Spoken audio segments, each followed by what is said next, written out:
So the Trump administration and DOGE have most definitely targeted the National Oceanic and Atmospheric Administration, or NOAA. NOAA is most known for a national weather service that does weather, hurricane forecasting and tracking. My part of the agency is focused on the management of marine and coastal resources, giving communities in coastal areas information about how to keep their people safe, keep their property safe. We do research to inform communities about where to build, where to put their critical services like hospitals or schools. The Bureau, in particular the Coastal and Marine Management, helps make informed decisions about how to best manage the resources that everybody can benefit from, so that there'll be resources there for our children in the future. I presently do still have a job with NOAA.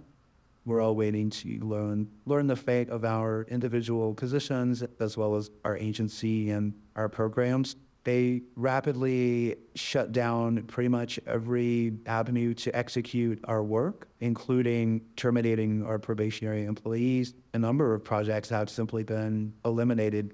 Research on marine mammal issues or sea level rise or erosion or flooding, those programs probably won't be available anymore, as they locked us down and eliminated our ability to do our jobs. A lot of it turned into reporting on crisis management, documenting the destruction of our programs, of our own projects, of our agency, essentially. It's been fascinating for me as a student of human nature to see the people who have accepted it, and then you have the other folks who are sort of in some kind of denial. But you try to be supportive of your friends and your colleagues.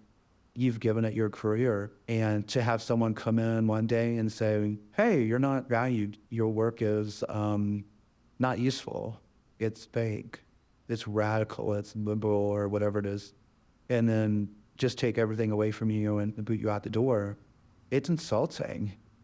I am a scientist myself. Science brings to the table in law and policy making an informed and objective rationale for making decisions. Science is dangerous because science is truth, and science provides factual information, and it also is democratic because it highlights the impacts to everyone and not just the chosen few. We have a variety of different groups in the Bureau that do research on climate change. NOAA has been a leader internationally on climatological research. Our work models and measures and predicts and forecasts natural hazard events so communities and individuals can understand what their own risk is. It impacts farmers, it impacts people who live in cities who get hot, and it impacts aquaculture, and it impacts people who want water and need water in the West.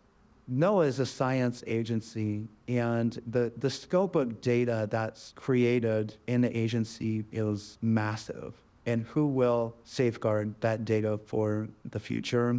Nobody will. It will be unprotected and it will be susceptible to loss, for sure. This administration is very well known for getting rid of evidence and lying about things and pretending that one thing is reality when we all know it's actually not. I have every reason to believe that this administration will destroy as much as they can, as quickly as they can, to make sure that it doesn't see the light of day. If you get rid of all of the infrastructure and the science and all of the people who have dedicated their lives to trying to help the nation negotiate some very complex problems, those problems are going to be much worse. And you're setting this nation up for just disaster, really.